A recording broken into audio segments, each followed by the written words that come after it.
All right, gang, let's get this party started. Good evening, Chester. Good evening. And welcome to the first of the series we're calling the Mayor's Lectures.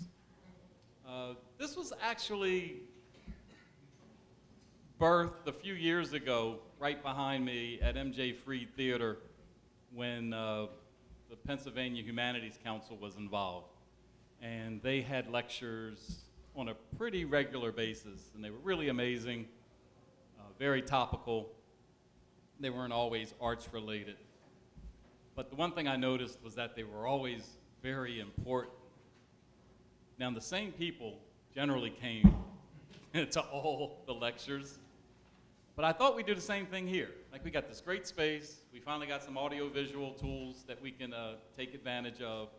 We know a lot of subject matter experts. There's a lot of topics in this town that we need to be discussing, and sometimes we just don't have the opportunity to do it, especially in a non-governmental, political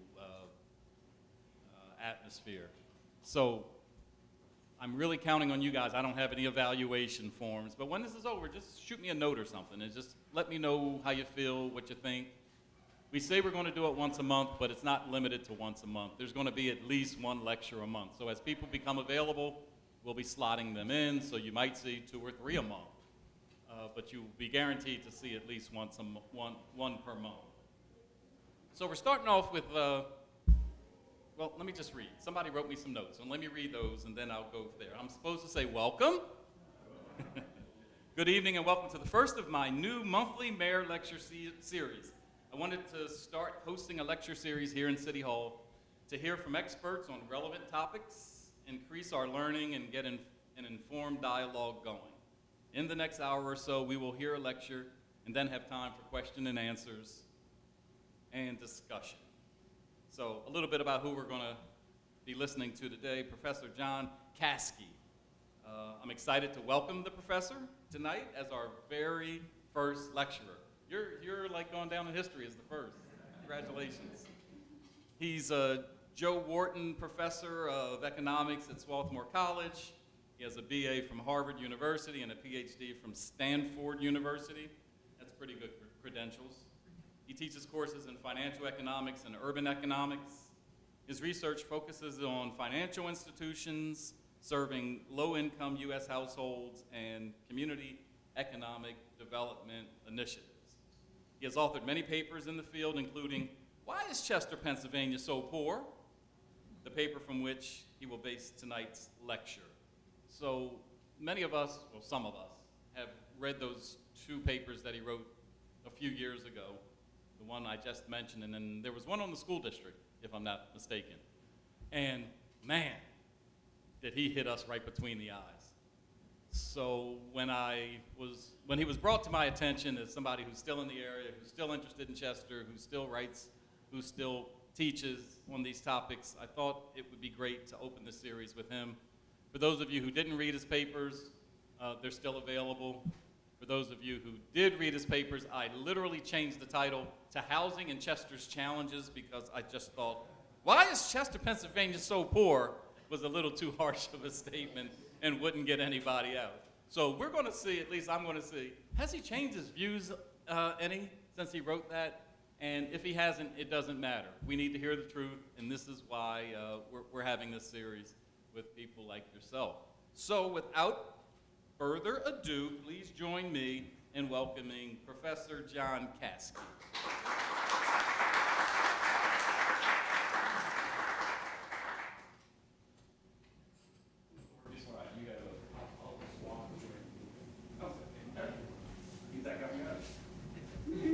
So let me start off by saying I'm not a Chester resident. I'm in Philadelphia, so I'm not the expert on Chester here. And we're a small enough group. I'd like to hear ideas. I'd like to hear corrections, what I got right, what I got wrong. I'm pretty humble being here with a lot of people who know a lot more about Chester than I do. But I have been focusing a lot of my research on Chester for a number of years just because I'm one of the things we mentioned is I'm an urban economist. I like watching cities grow and in some cases decline. And I'm always interested in what happens to cities over time. And Chester is a fascinating city, and it's not far from where I teach as well. So I've long been interested in Chester and study various aspects of Chester. What I'm going to be talking about today is mainly the poverty rate in Chester. So Chester has about a 30% poverty rate. Philadelphia's is also pretty high. It's about 23%. The national rate, just to give you some context, is 12%. So Chester's is nearly 3 times as high as the national rate. You all know that. See, Chester. What I'll be talking about is a lot of time when people talk about poverty in the city, they think about jobs, how to get good jobs. And I'm instead going to be I'll talk about jobs a little bit, but instead I'm going to be mainly talking about housing and the role that it plays. And so I'll give you the bottom line. I won't take too long. I think about 20 minutes, 25 minutes, something like that. But the bottom line is often when someone looks at a city that has a high poverty rate, it could be Philadelphia, it could be Chester, they'll look and they'll say, why are so many people in this city poor? I'm going to reframe the question and ask it differently. And that is, I'm going to say, why is it that so many low-income people in Delaware County choose to live in Chester? Okay, and that's, you'll see why I think it's important to reframe it in that way. So let me just start with a brief little history of Chester, something I'm sure you all know, which is Chester really boomed in terms of population between around 1890, when it had 20,000 residents, and 1950, when it had 66,000 residents. So this was just and it was really during World War I and World War II that the industry along the riverfront boomed, and lots of people came into Chester from different areas, and Chester was a working class city, dense old row houses built really in the 1920s, and it was people traveled by streetcar or walked. Car ownership was not so common until later on. So it was a very dense city. In 1930, I mentioned about 60,000 people living in Chester, about 15% African American. In 1950, it's about 20% African American. Some people, yes. One interruption. Can you just hold the mic? We'll need that for the recording. Okay. And of course, we all know the waterfront was full of heavy industry. There was a vibrant commercial sector downtown department stores. There were 3 public housing projects. You don't want to over-romanticize this period. Some people do, because there was also rigid segregation within the city. There was discrimination in labor markets. So if you were African American, you couldn't get a high-paying job down along the waterfront. You were excluded from a lot of the best jobs. The schools were segregated. Elementary schools were segregated in Chester as well. So it was, a lot of people look back and they say, oh, kind of romanticize this area in Chester, but it wasn't all great for everyone in the 1950s. In the 1960s, things began to change. So that's true around the country and certainly in Chester. The rigid segregation begins to change. Oh, I had some nice pictures. So this is from a postcard Chester around 1890, just showing you how developed it was even in 1890 and how dense the city was. Another image is Chester in 1920. In fact, you can see the post office is still there. You can kind of tell from that image how busy the city was in the 1920s. And then here's Chester in 1963. Again, you get the image. It's a really dense city, built-up city based on the industry. That changes after, starting really in the 1960s, there's a population decline in Chester. So Chester's population peaks in 1950 at 66,000. It comes down a little bit in 1960s, a bit by 1960, but then it really begins to drop quite rapidly after that. Where now today it's about 34,000 people, about half of what its peak was. What caused that? What was the story behind that loss in population? Well, one part of it is white flight. The white households in Chester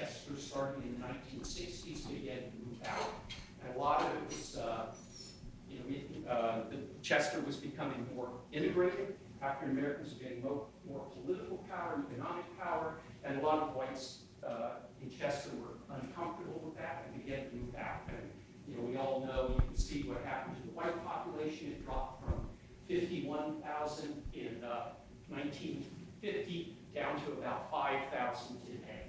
Just a really sharp drop. The African American population grew from 1950 to 1970, but after that, it pretty much stays the same, around 25,000 or so. More recently, there's been a growth of this Hispanic population in Chester. One thing, though, that I would emphasize when people are talking about the white flight in Chester, it wasn't all, and I'll talk about this, it wasn't all based on racism. So there was race, and certainly that was probably the most important factor.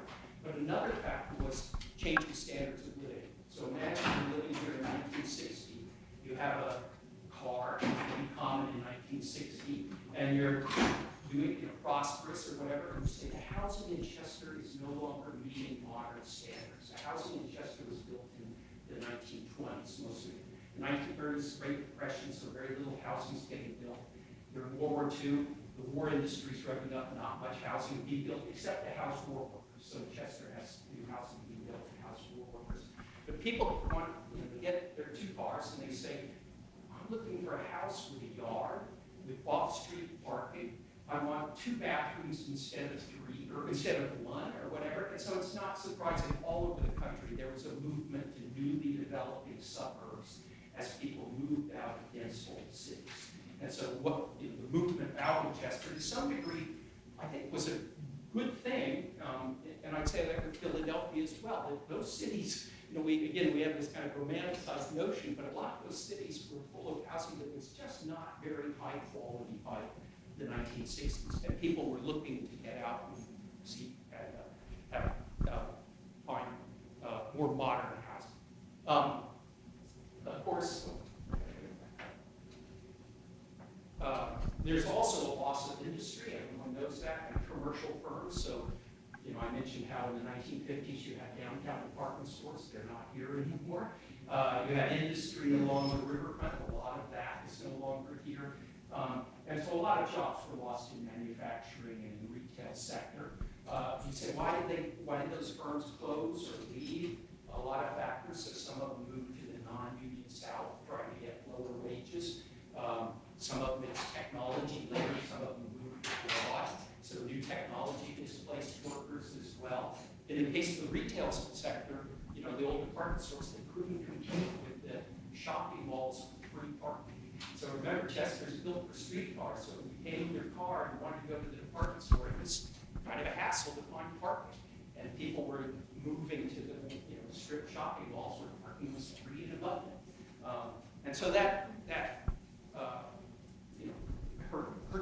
left the city with empty commercial properties, empty industrial properties, which were eyesores and lowered property values, all of that.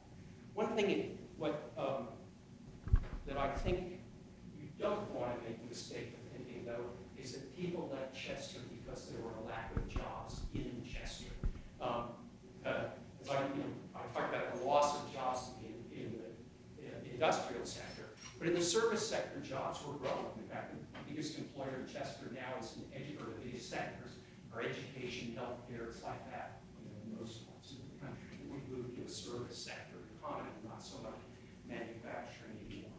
But the other thing I'd emphasize is that labor markets are regional. In other words, if I say, oh, you're having a hard time finding a job, you say, well, I'm not just looking within 6 blocks or 8 blocks or 10 blocks of my house. We all look at a big metro area and we were looking for jobs. So I said, I live in Philadelphia, I work out in Swarthmore. That's not unusual. I know people at Swarthmore who live in Chester. People look at a regional market. So you don't say, oh, I can't get a job because I don't happen to have a job within 4 blocks of my house. That used to be a bigger deal when we all traveled by streetcar or walking. But with the automobile, we were all local and we looked for jobs all over. So it's kind of a mistake to focus on, when I talk about poverty in Chester, it's quite common for people to think about lack of jobs in Chester, and I think that's actually a mistake. I'm going to try to convince you that the issue is housing.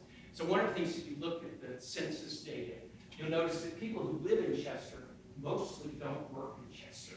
So if the people who are in Chester, living in Chester and working, only about 10%, a little less than 10%, 9.3% of them work in Chester. More people who live in Chester work in Philadelphia than work in Chester. There are people just moving all over to find jobs.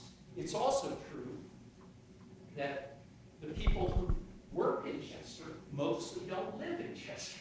That is, so if you look at the jobs that are held by people in Chester, only 11.7% are by people who live in Chester. Labor markets are, we're kind of all spread out. And Chester's only 5 square miles, so it's not surprising that people living in Chester are, working all over Delaware County, and people who hold jobs in Chester are coming from all over the region. So why did Chester's population decline? If it's not because jobs were disappearing, what was going on? And I argue that Chester was, kind of the story I already told, an old industrial city filled with working class housing by 1930s. It's no longer meeting modern standards of what people want. So people begin, and there's also white flight going on, so people begin to move out of Chester. What does that do? It pushes down housing prices. So houses don't disappear, they're still staying there, but when people start moving out, housing prices start going down. As housing prices go down, people don't invest when there's a major expenditure to keep their house up to, feel like you need a new roof. You say, normally I might spend the money for that, but if housing prices are really low, I may just let this house deteriorate. And over time, homes start deteriorating in Chester. Eventually, they become uninhabitable. That, of course, adds to vacancy rates in Chester and lowers property values even more. There's this kind of feedback effect. So that's, we look and say, why did the population of Chester decline? It declined slowly over time as houses really became uninhabitable in many parts of the city. Well, the city government didn't just sit there and watch this happen. Government was always trying to stop, Chester from shrinking and try to address the problems in Chester. So they did a bunch of things. Sometimes now we look back with hindsight and say those probably weren't the best things, but at the time at the time people thought they were reasonably good ideas. So one thing is, in the 50s through the early 1970s, there was a lot of urban renewal money provided by the federal government. Chester got a lot of that, and they used it to clear a lot of sites. So they would find areas of the city that they would consider to be dilapidated. They would get federal urban renewal money, and they just bulldoze the area. And they would clear it for what their hope was, further development or parking or whatever. But they said, we've got these dilapidated areas, and we no one kept track of the exact number of houses that were removed in Chester, but it was certainly in the thousands. So that was one of the responses. Later on, urban development money stopped in the early 1970s, and Chester still gets federal community development block grants, which they use to remove homes selectively, but not, it's no longer, we don't have the mass neighborhood clearing that went on in the 50s, 60s here.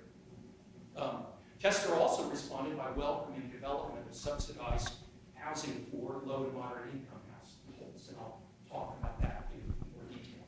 So there's later on, so I'll just kind of skip over that. Chester also widened highways, so they tried to make sure they had good connections to I-95, built the bridge over connecting to New Jersey. They widened 291. All this emphasis on highway connections, and that that was a big initiative that also destroyed a lot of homes, because when you widen the roads, a lot of homes were not built. They worked to retain firms along the Delaware, and they built, so it's not, there was a contracting of Harrah's and, the state prison, all sorts of the soccer team and so on. So all of that was going on with support from the state and county as they tried to keep businesses here. And those initiatives all together, if you look and say, they brought fiscal benefits to the city, more tax revenue to the city, they certainly brought benefits, but they also had costs. So for example, the Covanta incinerator has an environmental impact. The widening of the roads cut neighborhoods off from each other. So I don't know if you've ever tried to walk across 291, but you'd be kind of unwise to do that. It's, so it wasn't all great. With hindsight, you're going to say, some of those initiatives probably weren't the best thing, but you could understand why they thought they had to do something as Chester and Yukon. What I'm going to maybe talk about, as I said, I'm going to talk about housing's role. You know, as I said, I'm reframing the question. It's not why does Chester have such a high poverty? But instead, asking the question, why do so many people who have low and moderate incomes living in this area, why do they choose to live in Chester? Now, to some extent, when I say choose, to some extent, I'm going to make the argument that the choice is made for them, right? That you've got to find your low and moderate income. The most important thing in selecting a home is it affordable? And the affordable housing, particularly rental housing, which is what a lot of low and moderate income households are looking for, is in Delaware County, is clustered in Chester. So to some extent, you come here because you say that's where I can find housing that I can. When I say affordable housing, by the way, I have to be a little careful. Once when I gave this talk, someone said, affordable housing, it's ridiculously expensive in Chester, right? But it's all relative. So it's not that, everything's ideal and how, cheap housing is abundant in Chester. It just says relative to other communities in Delaware County, housing in Chester is relatively abundant. I want to convince you that that's what explains a lot of patterns where people live in Delaware County. So, for example, you'll see in Delaware, what I put here is housing costs in Delaware County in the year 2000. In Chester and Delaware County generally, and the 6 largest city towns in Delaware County. And you'll see that, so let's start with that third middle column. It says medium value owner-occupied homes. You can see Chester's is 80,000, Delaware County 289,000. There's nothing else really. Upper Darby's the only one that's even close. And Chester's just substantially cheaper housing than what you find in the rest of Delaware County. In terms of median rent, so I chose 2 bedrooms just to give you an idea. In Delaware County, the median, the average rent for means half the apartments rent for more than that, half or less than that. The median rent in Delaware County is $1,340. In Chester, it's $995. So Chester has the lowest average rent for any of these communities in Delaware County. And even more or equally important to the price of housing is the availability. Right? So it's not just can you afford apartments. Let's say you need a 3-bedroom apartment because you've got two or 3 kids, whatever. You say, I also need to find the rental housing. It's not just the price, but it's got to be there. So there are a lot of communities in Delaware County that have almost no rental housing for families. Okay, and that, so it's, you'll notice I looked into so the far column is number of 2-bedroom units in these different communities in Delaware County that rent for less than $1,000. In Chester, in 2000, there were 1,000 such units. Look at Springfield Township, 0. So if you have $2,000 to spend on a 2-bedroom unit and you want to go look in Springfield, you're not going to find it. There were none there. Ridley Township has 91, 21. You can see the numbers are really small outside of Chester and the other exception of Upper Darby. But there's just a lot of places where you just don't find much affordable rental housing in Delaware County. And look at the pattern with respect to poverty rates in that second column. So where you find affordable housing, the cities that have the highest level of affordable housing also tend to have the highest poverty rate. That's why is that people who have low incomes are going to look for housing they can afford and they'll move to those communities. Here's the same image, but now done at the census tract level and all. That I looked at census tracts, and you can see I measured the share of housing that's affordable rentals. This is 1-bedroom, 2-bedroom, 3-bedrooms. I figured cut off for the rents price. And also, what's the poverty rate? And again, I identified the census tracts in Chester, but you can see this close link between, where do you find a high poverty rate? It's in communities that have a lot of affordable rental housing, because that's where people with low and moderate incomes are going to look to find a place to live. So that brings me to the next question, which is, why does Chester have so much affordable housing, rental housing, and other communities in Delaware counties don't. And let's break it into two groups. One is private housing that was built and never got a subsidy. So where can why do we have a lot of affordable rental housing in Chester that's private housing that was built without a subsidy? And the answer is because a lot of it's old and not particularly well maintained. So you still see a lot of old row houses that haven't been particularly well maintained. They're not particularly expensive, and a lot of it is rental properties as well, and it's rented at a relatively low rate. So you say, why, if I go to Springfield, why are the rents so much higher?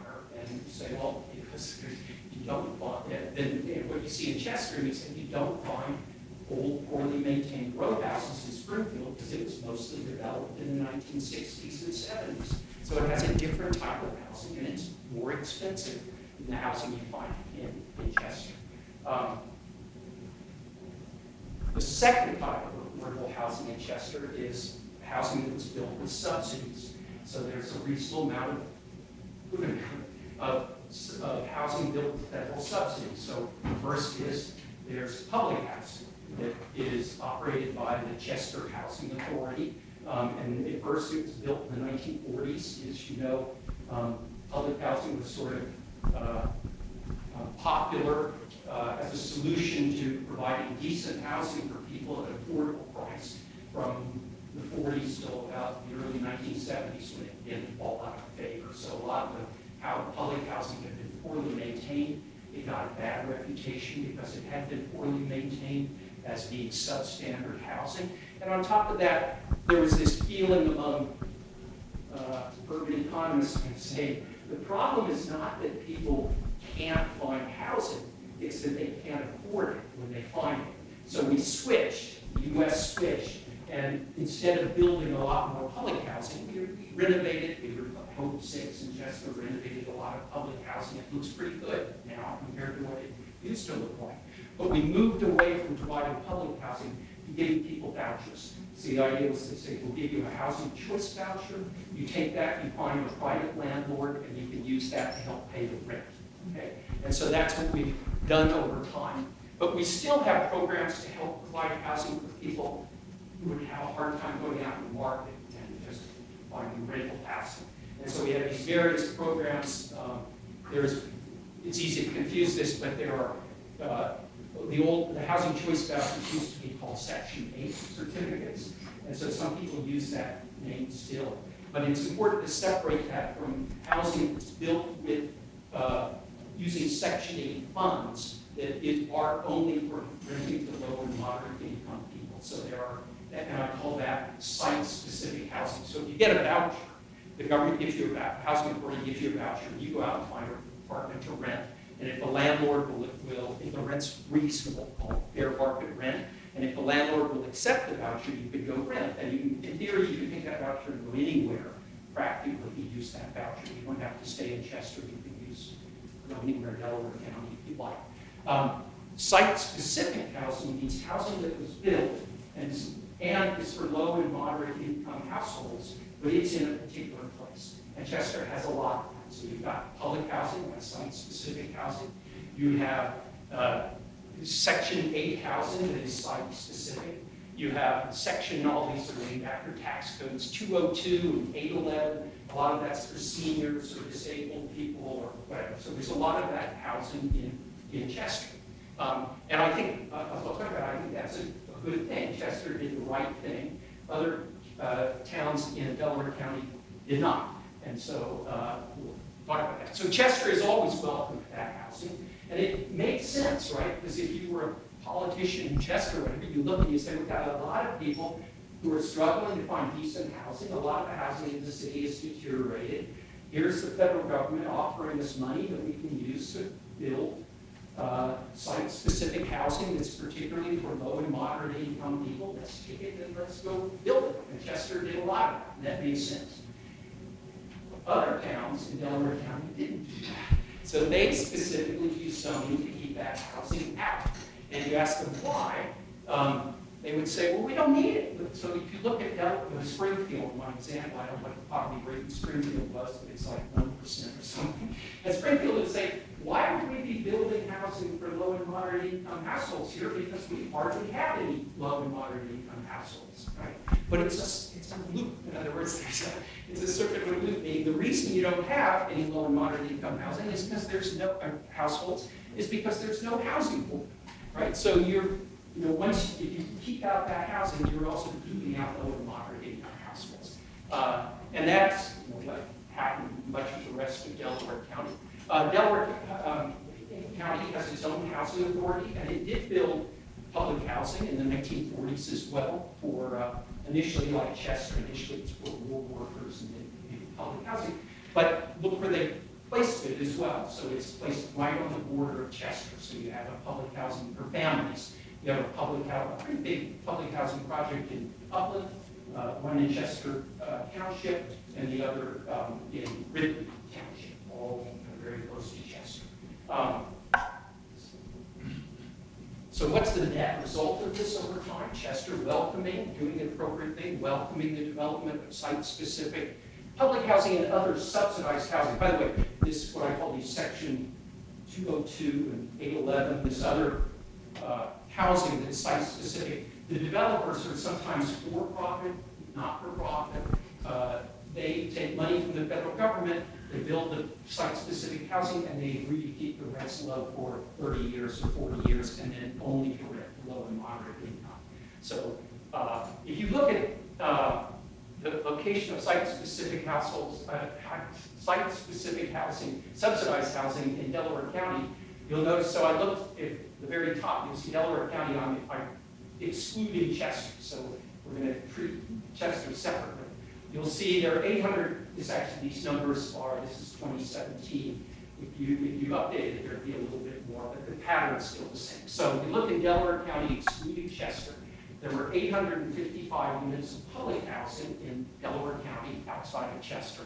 There were 573 site-specific subsidized housing, that's like for seniors or disabled people.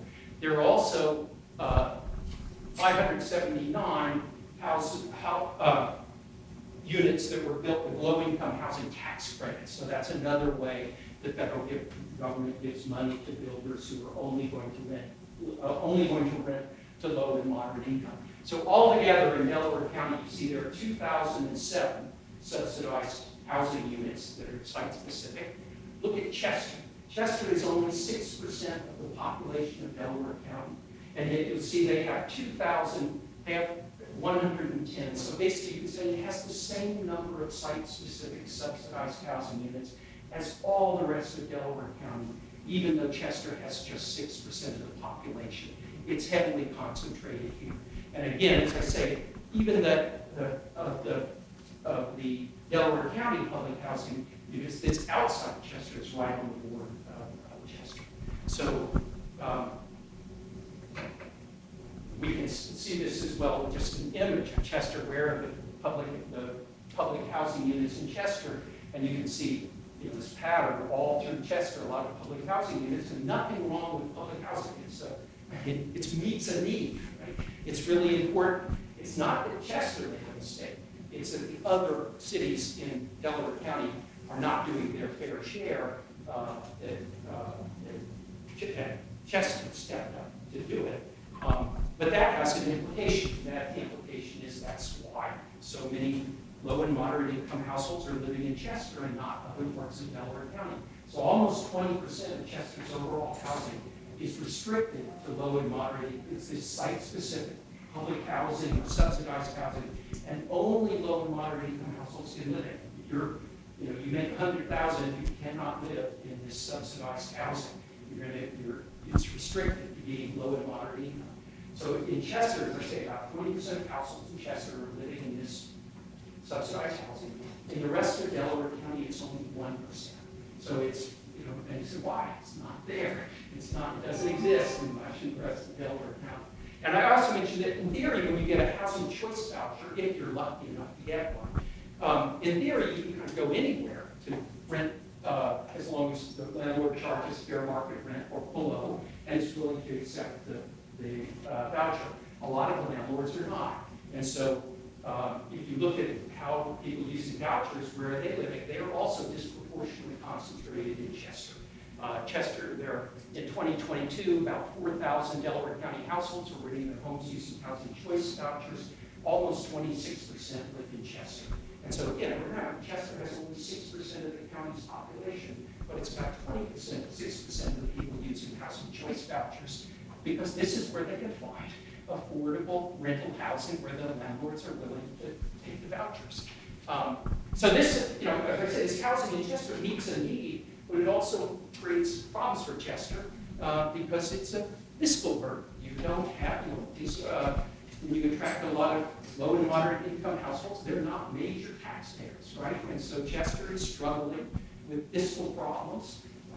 Ideally what you want is property that generates a lot of tax revenue and doesn't need a lot of public services. And so, that's what these, there's a cost, I'll say that, in Chester of having such high levels of concentrated poverty in Chester. And it's a cost to children growing up in Chester. It's a cost to, it creates fiscal struggles for Chester that many other towns in Delaware County don't face.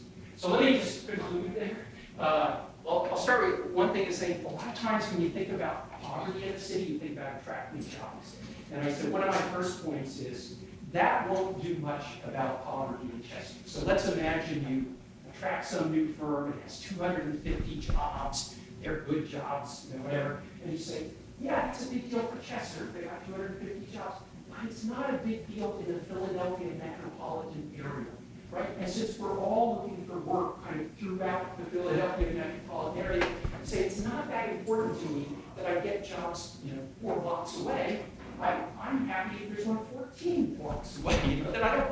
So that's not to say that attracting jobs to Chester isn't a good thing. It is, because that brings tax revenue to Chester. But it's not going to make a major difference with the poverty problem in Chester.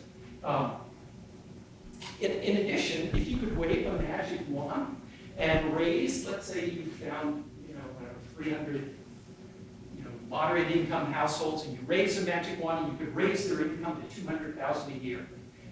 That also is not going to greatly reduce the poverty rate in Chester, because a lot of those households are going to have to move, right? If you're living in public housing, and I wave my magic wand, and now your income's $200,000 a year, you cannot stay in public housing. You have to get out. And you're probably going to go to another community somewhere, and someone else who's low income is going to go into that house.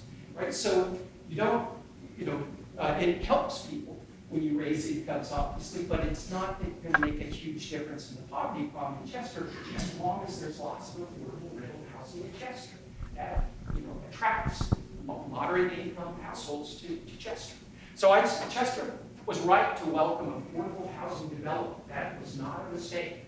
The mistake was that other communities in Delaware County didn't do their share of offering affordable housing development. So if you're low and moderate income, you're looking for rental housing, it's not surprising that you look seriously at Chester and feel excluded in some other communities. So what should Chester residents do? I say, we should be big backers of more funding for affordable housing. A lot of people are struggling and need affordable housing. So more housing vouchers, more housing development, that'd be great. But secondly, also advocate for more housing that's affordable rental housing outside of Chester, so people have a choice, that they aren't, they say, oh, if I'm low and moderate income and I need to find rental housing, I should be able to look at a lot of communities in Delaware County, not be forced to go just to Chester. I would also say Chester should welcome the development of middle income housing. They're a healthy community, just as high-income communities outside are, that excluded affordable low-income housing, just as that was a mistake. Any community is a healthier community if you have mixed incomes, and so Chester should do what it can to welcome middle-income housing. That's going to be tough, right? It's politically difficult. People worry about how that might change their community. They sometimes worry about gentrification and how that might push up their own housing prices. I would say, though, in the short run, that's not much of a risk in Chester. In fact, if anything, it's hard for a developer to figure out how they can build middle-income housing in Chester and still come out without losing a lot of money. So, but I'm going to finish and just say I'm optimistic about Chester. I've watched it a long time, and it's got a lot of residents that deeply care about its future, and I think that's a tremendous asset. It's got beautiful historic buildings. It's got, its waterfront could be pretty amazing. Parts of it is pretty amazing, but it could be more. And it's got a wonderful location. It's halfway between Wilmington and Philadelphia, near the airport, right along I-95. I mean, it's just got a lot of assets. So I think you have to also be pretty optimistic about Chester. I'll stop and I'd say I'd love to hear corrections. I know there are a lot of people who know a lot more about Chester than I do. So I'd love to hear your ideas. All right, we're going to grab another microphone so we can pass it out to the audience for questions. How'd you guys like that presentation?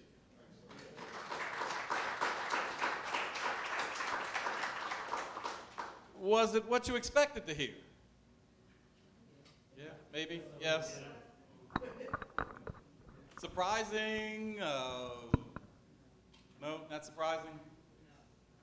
Surprising when I read the paper, originally, and I couldn't get my head around. This is a little bit, I feel a little better, Professor, but All right, I'm just going to say that, when did you write this? 2019, 2017? Around that time. Yeah, so it's not a newspaper that he's speaking from, and it's really, really tough in a city like Chester, in the situation that we're in, to hear stories like you're telling. Like a lot of people have a lot of theories as to why the city is struggling financially. Like you said, it's not particularly because we don't have jobs or businesses. A lot of it has to do with housing, and it's a perspective many people haven't thought about. There's a person in this room, and I'm not going to name him, I'm not going to call him out. He can raise his hand because he knows who he is. But he told me a few years ago, or he asked me a few years ago, why does Chad's Ford only have $1 million homes? And I'm sitting there thinking of some clever answer. And when I finally gave up, he told me, because they only want $1 million homes. And that has always stuck with me. It appears through this presentation that Chester has wanted to maintain housing that's considered affordable, whether it's public housing or just not building homes outside of the price points that we see out there. We've got some developers out here, we've got some builders. I've often said that, to your point, we need to mix it up a little bit. You stopped at what you said, middle income housing. I can even see luxury housing being built in Chester. And then, of course, like you said, you get labeled with, oh, you're trying to gentrify the town. And my story with regard to that is this. I know about 5 people from Chester who have moved from Chester to Swarthmore. Better community, better house, big yard. They love it out there. I don't know 5 people from Swarthmore who's moved to Chester. So the point I'm trying to make is if we built $200,000, $300,000 homes here in Chester, the people I believe will move into them are Chester people who want to stay in Chester. So many of us get to the point that, like you said, you get a good income, you're maybe in your 30s, mid-30s, you're married, you got a couple kids, you want them to be in better schools, you want a backyard, you want a driveway. You're just not finding it here. I know many middle-income or, well-to-do black folks who would love to live in black communities, and there's just not many of them in the country. I think of Atlanta as probably an example of one where, you could be of every income strata, and your next door neighbor to the left and to the right, across the street and behind you, are black, similarly situated. I'm open to doing that here in Chester. I'm exploring every, developer who comes into town with every idea imaginable. But if we want to raise the profile here in Chester, I really believe that it starts with housing. I often say that we have so many 100-year-old homes, or homes approaching 100 years. It's hard to keep them going. Like we have, see Annette's helping us manage our renovation program. What do we call that exactly? The home, whole home owners repair program, okay. Where we've taken $1 million of that ARPA money and have offered it to people up to $10,000 for homeowners to make repairs to their homes. Which is like giving somebody $10. Is like giving somebody $10. To some extent, Yeah. Because what he said, the house was built 1930s, 1940s, 1950s. So I'm dealing with 1930s, 1940s, 1950s problem. So $10. So what she's saying is it takes a lot to repair these homes. Many of them, if you're not starting with the roof, why fix the plumbing or the walls or the floors? And roofs are pretty expensive. I'm not going to take any questions, but he is. So I'm going to give him the mic. And just raise your hands and we'll just pass the mic up there. My name is Tasleen Morales. I serve on the school board here in Chester Upland School District, and so I understand this was written in 2019, but to bring it present, that $80,000 median income, for the median price for housing here is like $66,000 now. And what you saw there, the poverty rates and those housing prices is the exact reason why our school district, so when you write this paper and then you write about the school district, this is the reason why our school district is the way it is. And it's very intentional. And so when I hear people say, oh, we used to have segregation, or we used to have, it just looks different. Because it's not they didn't want to build it, it's I'm not going to build it. I'm not. Because I would rather that issue stay right there. So if that issue stays right there, then our babies technically still are receiving a segregated education because we can't afford to educate them correctly. We can't raise our tax revenue to support our school district. So I'm asking people who looked at this to understand that this is the exact reason why we cannot support your children inside of the school district right now. Nothing different. That property rate that you see there and that 20% of housing that we cannot tax is the reason why we cannot pull in revenue, and we are 68% relying on the state. And right now, what is the state doing? Going back and forth about passing a budget that could bring more money into our school district, but we are relying upon them to say, okay, this year we feel like your children deserve to have a new building or money for fixing up the facilities. It's the exact same issue. So I implore you that when you speak of this, to understand that the school district issue is a direct correlation of this. And where all the housing projects are located right now, concentrated mainly on the west side of Chester, is also where our highest population of charter schools are located, on the west side of the city. So.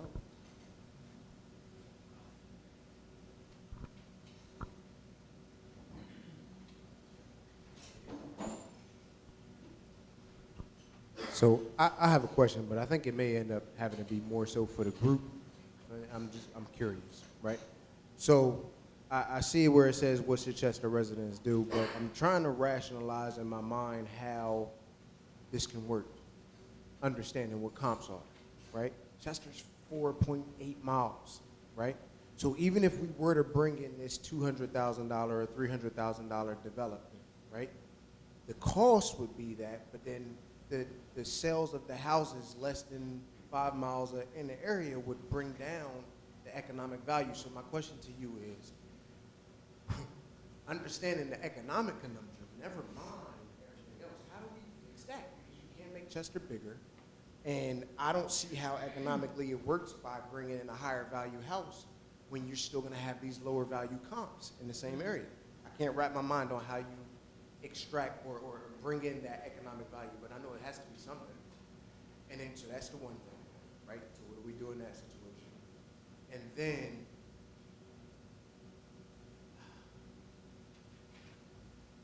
well, can you answer that first one first, and then we'll transition into I think you're right, but that's what, again, I said, I don't see any short-term worries about gentrification. It's Right. just hard. I can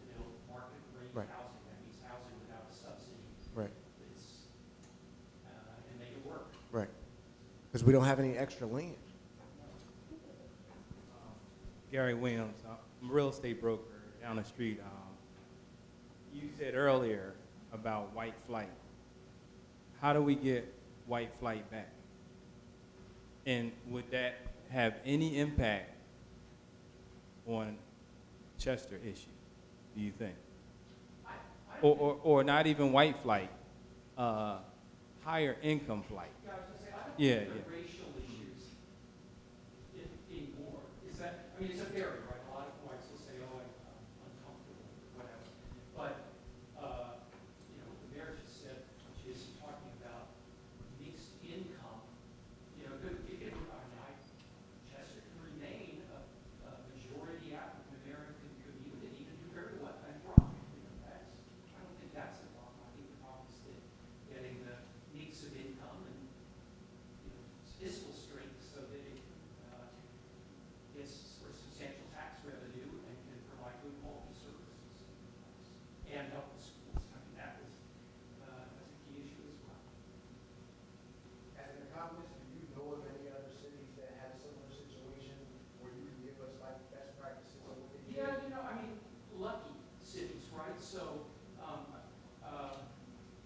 you know, the big thing for struggling cities, the ones that have come back, mainly have eds and meds, you know. So it's big educational institution, which expanded, medical services, which expanded.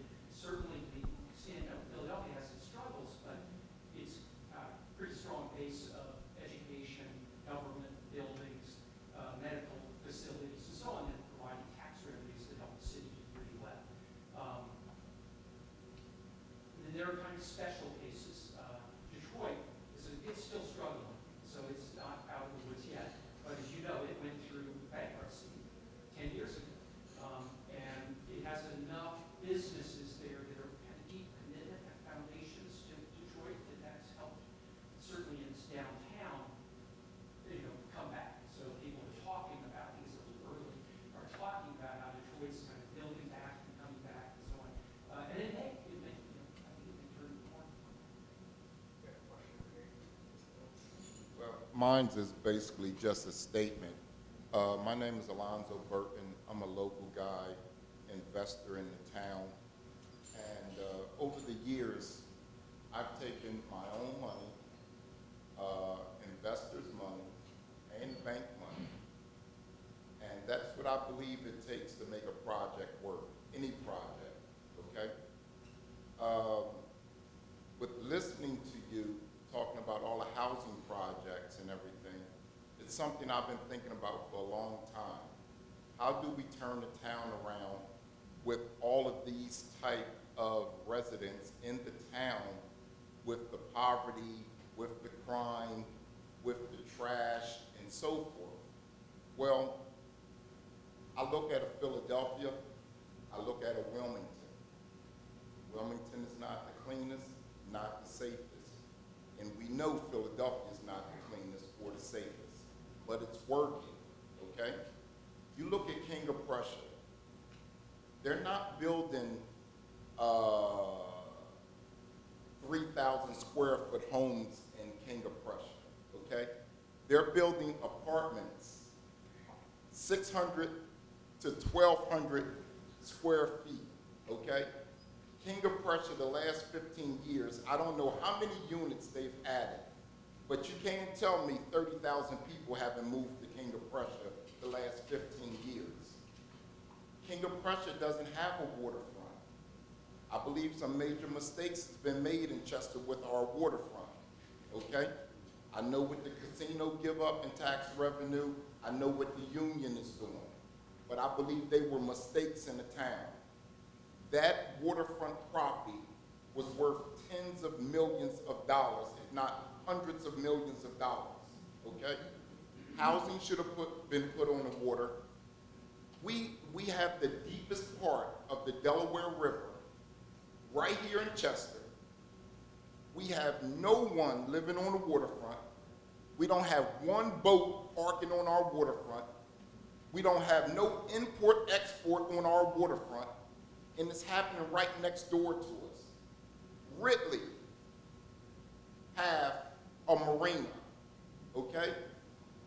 It's not just parking the boats on the water, but it's the revenue from the restaurants and the people migrating to the waterfront, migrating to the town. I'm convinced if you put new housing, and it don't have to be a single family home, apartments on the water, and when I say on the water, I don't mean on Front Street. We can go all the way up to 5th Street in Chester. You go 4 stories up, and you see nothing but the river. That's enough to sell it as waterfront properties. But we have to do something similar to what King of Prussia done. We have to work with what we have, nice restaurants, nice nightlife, and flood the town with apartments.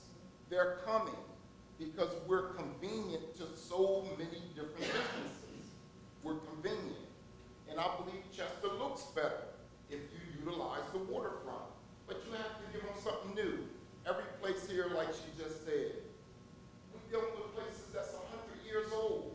It costs a fortune to renovate them. I'm talking about hundreds of thousands of dollars to renovate these old houses. Tear them down, let's build it up brand new. It's cheaper, it's easier. Flood the town with 10 to 15,000 units. Let's start running them up 8 stories high. Forget about the airport, they're gonna have issues, of course. Let's build them up, nice shops, nice shopping, and this town will be flooded again. You need to make them condos, not apartments. Condos. Well, you can sell some and rent some. Everybody can't afford to buy.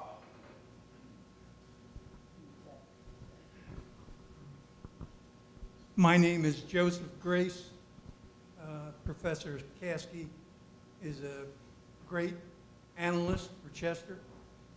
Where he is lagged behind his statistics, I think he quoted some of these numbers go back to 2017. I just saw this week that the government has said the average house in America now sells for $469,000. And the average income for a family of 4 to live well is $186,000. I've been involved in building homes and shopping centers around the tri-state area for a number of years. I've always loved Chester. My family's from Chester. He's right that he says Chester has all these assets. It has a river. It has a major highway. It has 2 railroads. It's right below Philadelphia. It's a magnificent place to develop. It just needs that impetus from someone or some community to make this happen. I don't know what the rental rate is, and you didn't. I don't know if you mentioned that, John. How many units in Chester? The percentage of the rentals, is it as high as? What is that? 63% rental rate. 63%. Rental rate compared to 37% homeowners. And with 63% rental rate, it just doesn't give a push for a better city. One of the biggest assets that Chester has is the people here. There's a great working class of people that could give everything to make this work. And I know just recently I saw that out of Washington, Biden has promised, I think the number is $200 and some billion to build affordable housing in the cities in America. Now, that's a lot of money, but there's a lot of cities in America. I don't know how Chester gets tied in with the possibility of having that kind of a flow of money to build things, but until the suburbs, and I don't mean to go on too long, but I've been involved in the suburb development, and there's not a racial bias, it's an economic bias. I've gone to township meetings and spent a lot of money on lawyers and legal fees to try to prove to these townships that, hey, they need some affordable housing. I have people where I now live ask me, they say, Joe, how come we can't find a plumber? How come we can't find a painter? How come we can't find somebody to help me out in the house? I said, because they all live in Wilmington or Chester. I said, you need to build housing that these people can live here. You know, like, it just doesn't happen. I've gone to HUD, I've gone to the federal government, and they said, this is a statistic that's nationwide, that the suburbs zone out. They don't zone out black people, they zone out economic strata. They zone out. I had a head of the school district in Unionville, Chadsford. I said, look, we need some affordable housing around here. He said, Joe, I'm on the school board. He said, I'd like to see affordable housing. He said, but I need to have these people come to this school and do well. He said, I mandated with the possibility that Unionville Chadsford School District has been rated in the top 5, I think, for 20 years. And he said, we can't afford to lower our standards. I said, you wouldn't be lowering your standards. Be helping people. Kids will grow up with a lot of possibilities. You know, hey, if I was a kid in this city today, I don't know what I would become. It's just a hard life to put up with. I mean, when you go out, if I'm an athlete at Chester High and I go out to Radnor to watch them play sports out there, you know, I'm looking at first-class facilities with first-class coaches, with first-class schools. That's probably the biggest thing I see as a developer in Eden is the schools in the city of Chester. And hey, that's just the fault of unions and everything else. I don't believe it's the fault of the people here at all. I've said enough. I can say it for another hour, I would like to say. But it's not the people.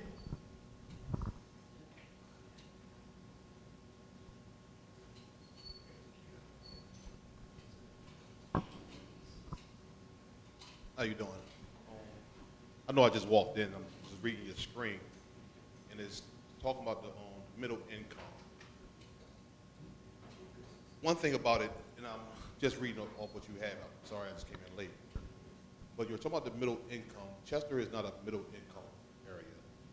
What will happen is, what will we do with our parents' housing that owns their houses if we change the income to our higher income when they already set on the price that they already have and they can barely pay that?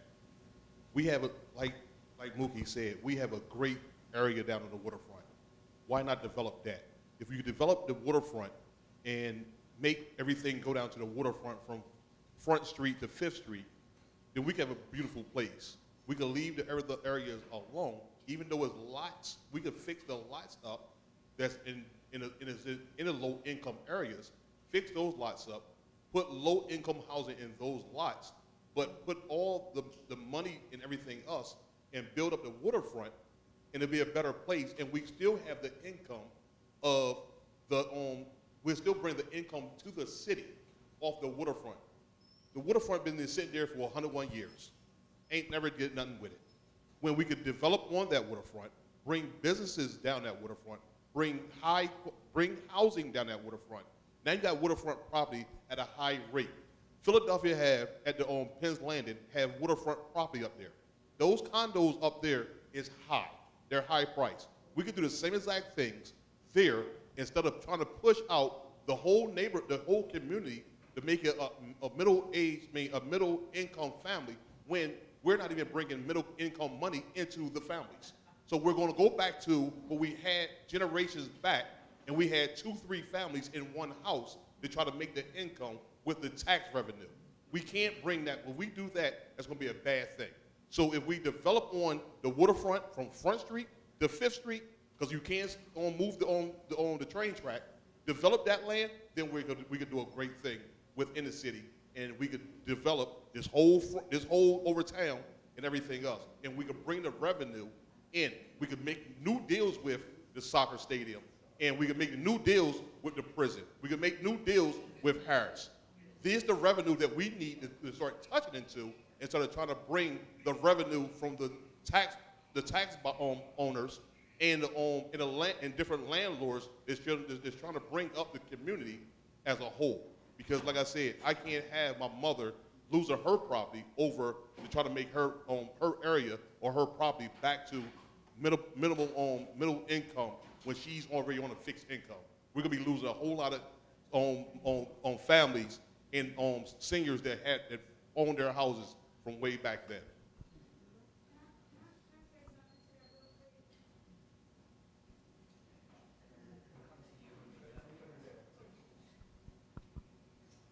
I understand when we say that we don't have a people problem, but to me, we have a people problem in the fact of thinking in a mentally impoverished way. And the way that I say, the reason why I say that is because I moved to Brooklyn from Norfolk, Virginia when I was 21, and I went through the shelter, and that building that I was in East Tremont Avenue in the Bronx, I thought the whole thing was a shelter, but the apartment was beautiful. There were people inside of that building making 6 figures. There were people inside of that building making probably 7 figures, and then there were people like me that were placed there because I was in the shelter. You don't have, just because someone is low income, don't mean that they have to be put in a space in the city that says, oh, I don't know if this is working, but in a space that says that's a low income environment, right? To me, sometimes that diminishes a person's ability or capability to see themselves. I moved myself out of that shelter. I moved myself into a house in Brooklyn that was not market value, but I put myself through school. I worked. I'm sitting here right now. I made 6 figures. I don't want to leave Chester, but do you know that once my time is up on the school board and my youngest child gets to high school, I will leave from Chester because there's nothing here that is adequate or efficient enough for me. It doesn't mean that you have to raise the prices of the homes that already exist. What it means is that you create something so that when it is the desire that our children that are here will make more income than we make, it is the desire of our children that our children will have better. If we don't create better for them, they're not going to stay here. They're not going to want to come back. So we keep grandma house, as they say. If it's paid off, it's paid off. Like, that's not what we're talking about. We're talking about creating so that new generations of people, black people, white people, Hispanic, whatever, like the money, people who have money and have a desire to live in the city of Chester have an opportunity to live in the city of Chester because there is a condo here that's overlooking the water, or there is an apartment building where I can come in and go to the gym and I'm living my Wagner life and I want to just drop. You know what I'm saying? You have a lot of single people that don't want to have kids because of the way that they're environment. Build some 1-bedroom apartments that are nice. And that's how you can bring, you don't have to touch nothing that's already in place. That can stay as it is. But I would like to be able to stay in the city of Chester within the next 4 years. But for me, I don't feel like that's going to be possible. So that's when we say middle income to high income. Philadelphia is rated the worst city for safety right now, but yet their property values are not decreasing. They are still charging $3,000, $4,000 for apartments. So it's not about having to lower yourself down to a value that we did our part, as you said. We kept the public housing, we kept the affordable housing. Chester deserves to do exactly what everybody else did and to have that level of income here as well. That's how I see that.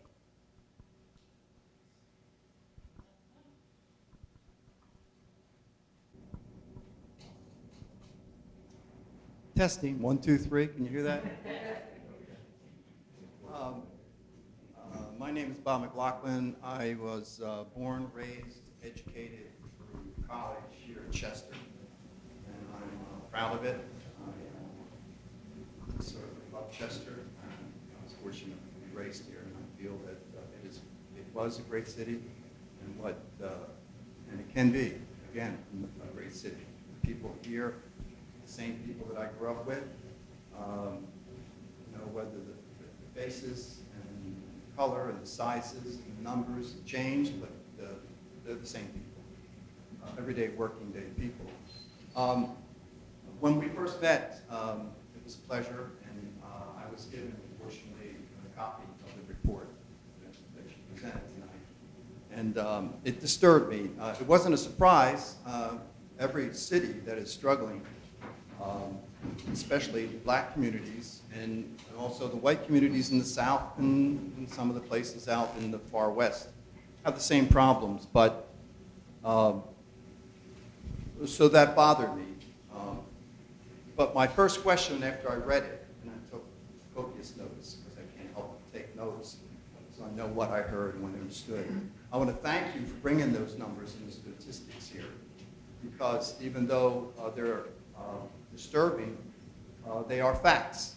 And when you want to change things and you want things to get better, you've got to start with the facts. So, and then some of the comments I heard, what I heard were plans, ideas. And so I think before you leave, did she leave? She left already. I hope she didn't leave Chester. Because I wanted to tell her to stick around because the city has made a change. And of course, it begins with Stefan Roots. He's just one person, but he had the vision some years ago when he was just blogging, and then he surrounded himself with some good people. It's not easy to step into a place that has a lot of problems. The very first thing weak people do is they give up. Strong people make plans, and they have a vision. And I believe that what the city needs is a vision. Yeah.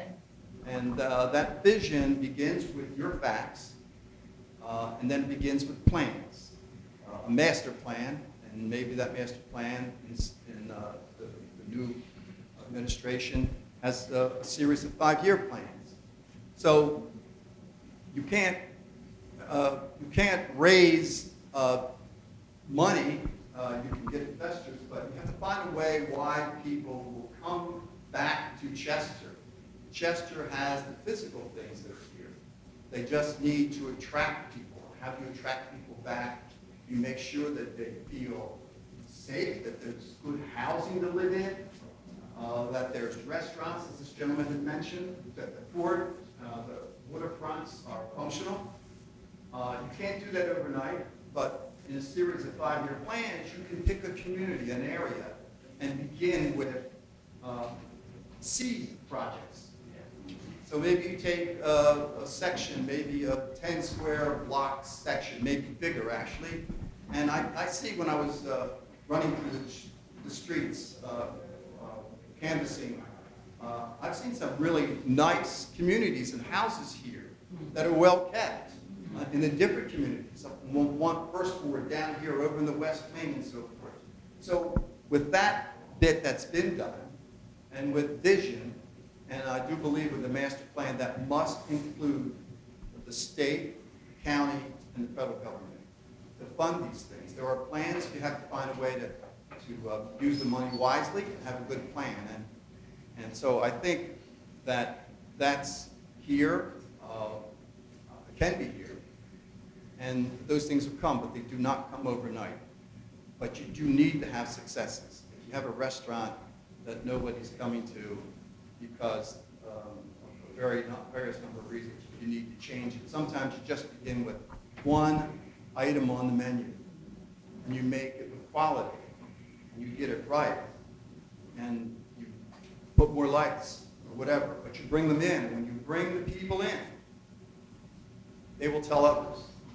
And so if you take and begin to diversify the housing, multi-income housing, right here in Chester, I know that your plan says, let's get Delco responsible. They're not going to respond. They're not going to respond. Busing didn't work effectively. And now you're going to say, go and make these places available. They should do it, but they're not going to do it. You're better off right here with the people that you have, the plans that you get, with the people you bring in to advise you, advise the administration. And I think that you right now have the core of that leadership. But it's step by step. So I think it's overall a 20-year plan, but it begins with 5 years at a pace. And I would say this: take down the houses that are falling down, get rid of the empty lot, well, level them, have your empty lots, and maybe there's a section that you can look at and say, okay, I don't have to buy this property. Okay? The other thing too, zoning. Change zoning, and the people that own the properties, change your zoning laws, look into the legal ways to get that land back. They're not going to upgrade it. Right. I do believe you can renovate these homes. Some of the homes, $10,000 may not be a lot to do some things, but it does something.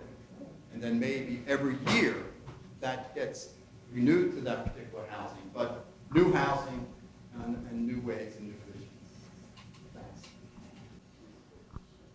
I think we're going to get maybe one last comment. Yes? Okay. I think everyone was on the right track, but we need a mindset change and an attitude adjustment. We have generations of children that we're paying for them to go to Widener University only for them to move out of the city and not become tax-paying citizens. We need to teach them early and often enough to honor and respect your own town, and what you put in it next will be long-lasting for your children to come. And that's the only way we're going to do it. We have to start it now. And we have to give them what they need, the tools that they need, because many people have found a way to come in and just capitalize on the Section 8 and make this all about Section 8. But yet and still, I have a son now that has put in an application in every apartment around here in this town, with the lowest being a studio at $995, and the highest with a 2-bedroom being $1,500 here in Chester, and he's not on low income anything. So if you're not giving it to a taxpayer who could just get his feet up right now until he can bank enough to get a home, we have to give them away as well. And that's not happening, okay? We don't want them to think that they have to be in subsidized housing for Chester to grow, all right? And there shouldn't be 3-4 generations in one whole household unless the folks in that household have done their children a disservice by not teaching them to be independent and on their own, and their wealth is in houses and land. So we need to change the mindset. We need to reteach our children. Can I just have a quick question?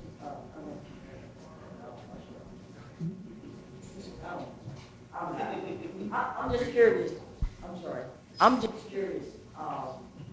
Have you presented this to Delaware County Council?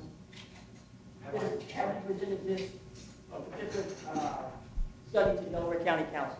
Because to me, it's the not my backyard theory.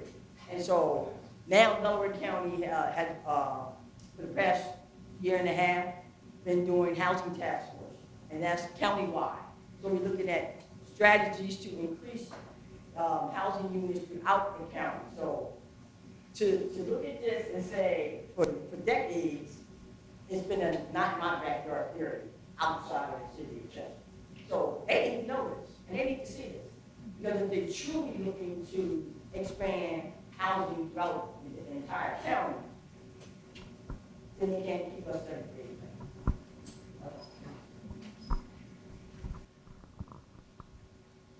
I wish I had 30 pair of hands to clap for all of you guys. First of all, for coming out. What a variety of people. Some of the smartest, brightest, most engaged citizens in our city is sitting right here today. Somebody tapped me on the shoulder and says, man, this lecture series is working already. And it really is. It's got people talking, thinking, maybe a little upset, maybe a little happy. I can say a lot of what I heard today is initiatives that are being started with, with this administration. Unfortunately, many of these things are just starting. When you look at the waterfront, why is there no port down there? Well, nobody decided to start it. But when you look at that part of town where Harris is, I don't know if you guys have been in Harris lately, but Harris is looking pretty janky, it ain't gonna last much longer. And we gotta start thinking about what are we gonna do down there when it's time to replace Harris, because when they go, it's gonna be overnight. And that's $10 million that the city won't have.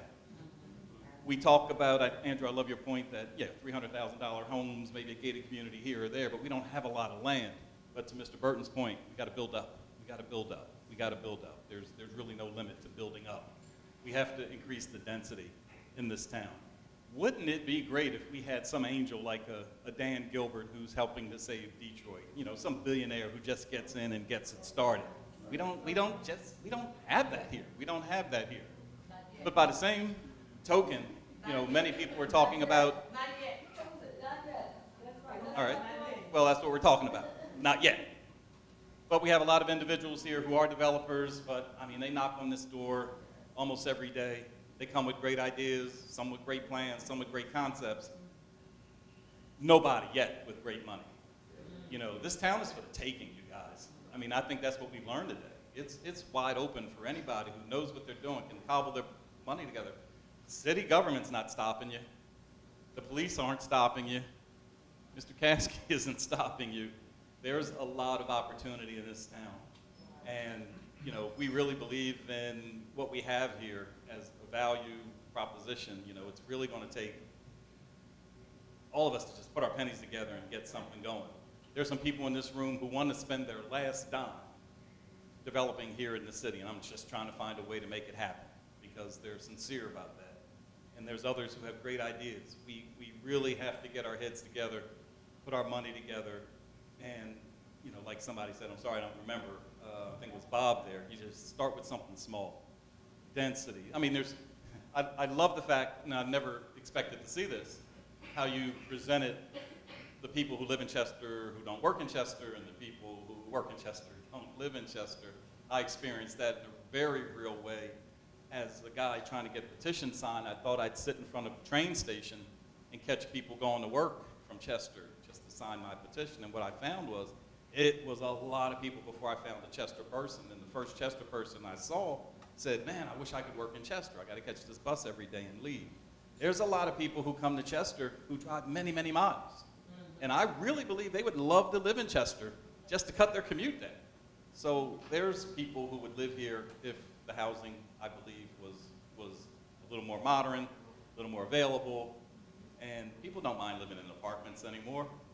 I stayed in Arlington, Virginia not too long ago, and when I looked out the hotel, I mean, all I saw was apartments. I mean, there wasn't a single home anywhere in sight. Apartments, apartments, condos, apartments. Density is really important. Guys, this has been phenomenal. Thank you guys for coming out. I hope, like I said, we all learned something, we shared something.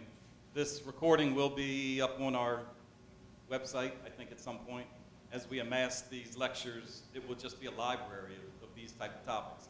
If you know people that you would like to stand here like he did tonight to share with the community, please let us know. We'd like to do it once a month, but like I said, there's no limit to once a month. We'll do it every week if we've got people to come out here and speak and share with us. Thank you so much, Professor. You were amazing.